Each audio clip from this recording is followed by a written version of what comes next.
Hello everyone, Mostly Sober Gaming. A lot of people are going to tell you that August is a slow month. I don't know about that.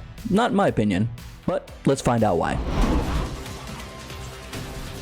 Okay, we started off with Trinity Fusion. Take control of your parallel selves to save the dying multiverse in this unique roguelite action platformer Metroidvania. Explore dark sci-fi worlds, engaging in fast-paced, precise combat. Navigate ever-changing multiverse branches through procedurally generated and handcrafted levels. Enjoy high-intensity combat with advanced weapons and attack systems, featuring smooth sliding, dashing, and dodging between enemy attacks.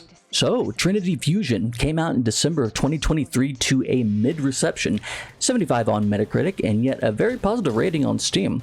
But also a reception that is probably worth your time if you're into these types of games and only own a Switch. With the commonplace weaving of Metroidvania and roguelite, I think a lot of this will be fairly recognizable. Couple that with a slick presentation in a sci-fi world, seemingly fluid combat, and a familiar gameplay, and maybe something that's not all that original is something you're looking for on your Switch console in the month of August. Trinity Fusion finally releases on Switch August 1st. Welcome to your first day, ground handlers. AirportSim is an advanced ground handling simulator featuring realistic visuals, licensed planes and vehicles, real airports, and live weather conditions. Play alone or with friends as an airport ground handler, enjoying lifelike graphics and dynamic environments for an authentic experience. So this AirportSim actually seems to have quite the baseline of quality for people who are into Sims, you know? I did, however, scour the Steam page to catch reviews on this one since it came out about a year ago now. Unfortunately, while it has some competent bones, it seems like the devs have not addressed long-term issues such as game-breaking bugs, stability fixes, and additional content. But I suppose if you're just swiping this up on Game Pass for something different to keep you away from Marvel rivals, like me, you can rest assured this is a nice domestic flight worth checking out. Until, of course, you realize you're in a Boeing. God save us all. AirportSim comes out for Xbox Series X on August 1st, and it's already out for PC. Using living liquid creatures to build bridges, grow towers, terraform terrain, and power flying machines in a beautiful, evolving world. Each level features realistic physics and fluid simulations. Build, splash, explode, and fly through unique solutions for exploring a story spanning hundreds of thousands of years. World of Goo 2 is expected to pick up where the last World of Goo ended off, and by that I mean to roaring applause and acclaim throughout the indie genre community.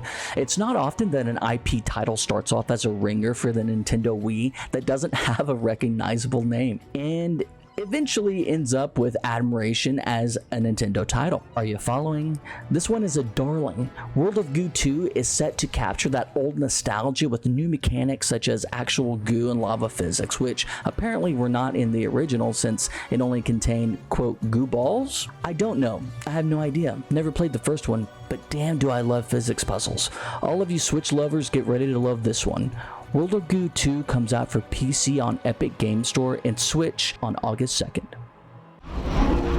Level Zero Extraction combines the suspense of asymmetric terror with the excitement of extraction shooters. 3 teams of up to 3 mercenaries compete for valuable loot while facing the threat of 2 alien hunters. Whether playing solo or with teammates, secure weapons, gadgets, research data, and more within a limited time frame and limited inventory space. Beware of fierce competition from other teams and player-controlled aliens ready to ambush in the darkness. Level Zero looks to be changing the game in the extraction genre. Like any extraction game, you load up with your pals on a Friday before the wife tells you that you can't and jump into a map that's filled with resources to gather, other players, and a few alien assholes. These aliens have a slew of mechanics at their disposal to take you out, and hopefully your pals aren't slacking. But luckily you have light. Yes, not that light, but this light. As much as extraction shooters are becoming a thing, well, not all of them, someone was bound to come along and refresh the formula. Level Zero seems to be scratching that itch with a unique take that you can tap into with early access, but hopefully that itch isn't an alien chest burster. Level 0 comes to Steam Early Access on August 6th, and all consoles besides Switch later on in the year. Eden Genesis is a fast-paced platformer set in a neon-lit cyberpunk world. Play as Lee, a young cyborg overcoming trials to liberate her corrupted mind and find a cure for the augmented people's illness. The game features intuitive controls, challenging platforming puzzles, and a rich story exploring human nature and the limits of technology. With precise movement and combat, players can achieve faster completion times. While the main story is accessible to all, open trials offer a higher difficulty for experienced players. Okay, Eden Genesis is out to be a speed-running platformer's wet dream, which is crazy because none of that is me. However, I can appreciate great platformers, and this game is wanting to be one from the previews and of course the demo. If you get lit up like the 4th of July for a cyberpunk story that will make your fingers hurt from trying to get S+ perfect scores in a platformer, maybe give this one a look when it comes out. Couldn't hurt. Eden Genesis comes to all platforms on August 6th, besides Switch, which comes later in September. Pepper Grinder is an action-packed 2D pirate adventure starring Pepper and her powerful drilling device, Grinder. Shipwrecked and robbed of her treasure, Pepper uses Grinder to burrow through terrain and water, control machines, and defeat enemies to reclaim her stolen fortune. With traditional platforming and a unique drilling mode, the game offers a dynamic experience as mysterious beings emerge from the shadows. So, have you ever paid a Panama hooker and cocaine money? In my friend group, they call that being here for a good time, not a long time. Pepper Grinder has an immensely short playtime, with some people claiming that they clocked it in at around 3 hours. Yeah, that's it. So with these subsequent playthroughs that you can do, full completion is maybe more around 8 hours. But still, that is really short. To be fair, great outcomes can come in small amounts, just like hot sauce or, pepper. If you're down to primarily pulse your platforming playtime in Pepper Grinder, I have no doubt you will enjoy this snap of the finger then it's done dashing video game.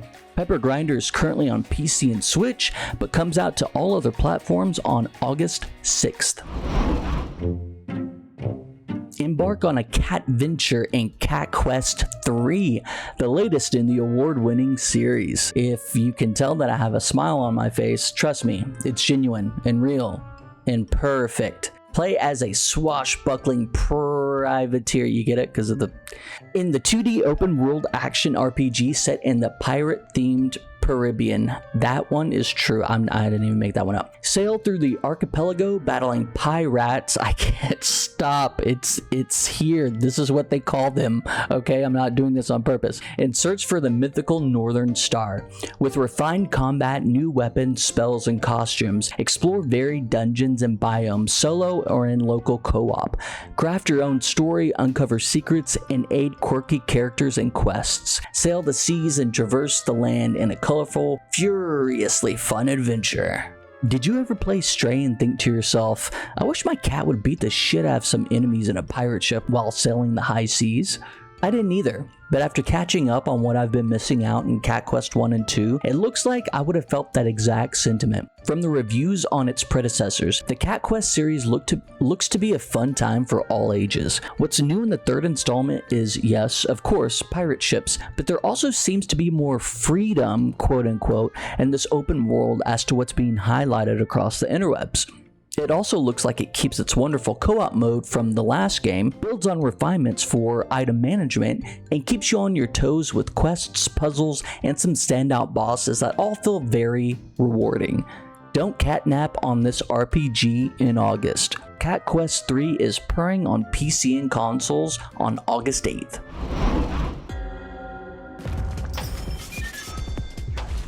A wicked new ally joins the Holy Lamb and the Cult of the Lamb's Unholy Alliance update on August 12th, adding local co-op. Play through the campaign with a new goat character. I would do that because I'm the fucking GOAT, featuring 2 new twists on minigames, new weapons, tarot cards, curses, and relics.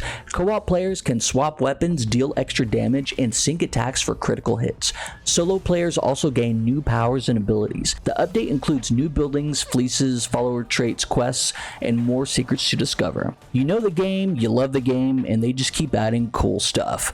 This Unholy Alliance update for Cult of the Lamb provides the addition of new local co-op, which sounds like a blast to my young boy PlayStation 1 self.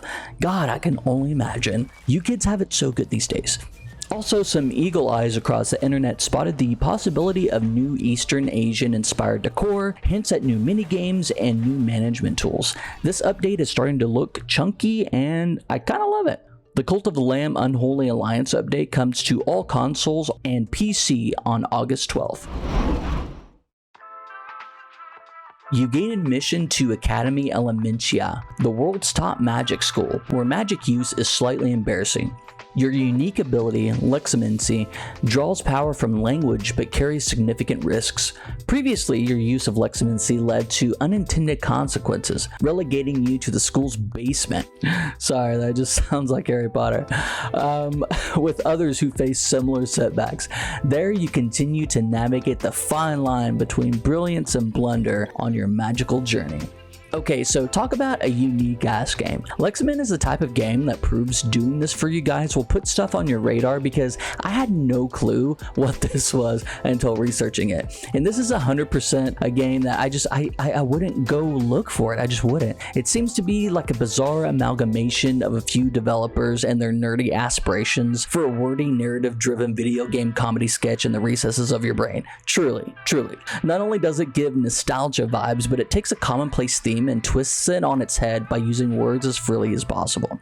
You gotta see it to believe it, or, you know, just wishlist it and try the demo on Steam right now.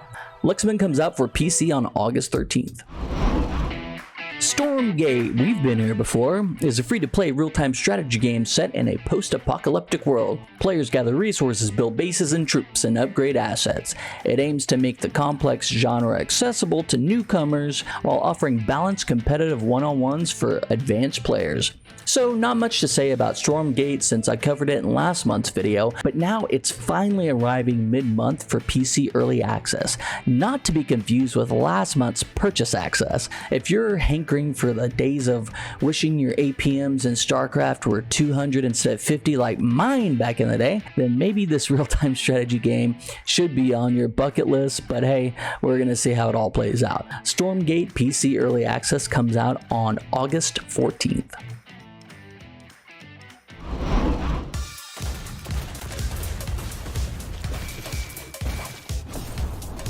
Speaking of PC Early Access, Streets of Rogue 2 offers a living, unpredictable open world where you can go solo or team up to take down a corrupt president in any way you choose. Inspired by sandbox games like RimWorld and Terraria, it features a vast randomly generated world with freedom and fun dialed up to 11.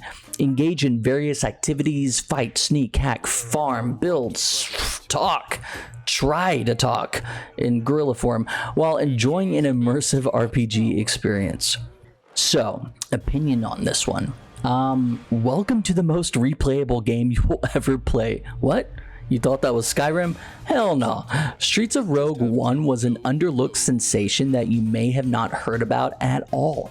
Imagine a choose your own adventure story, and in that story you can be anything from a bartender to a gorilla and this pseudo tabletop RPG craziness thing. If the overwhelmingly positive score on Steam doesn't persuade you to wishlist this sequel, just remember you heard it here first, and that is this.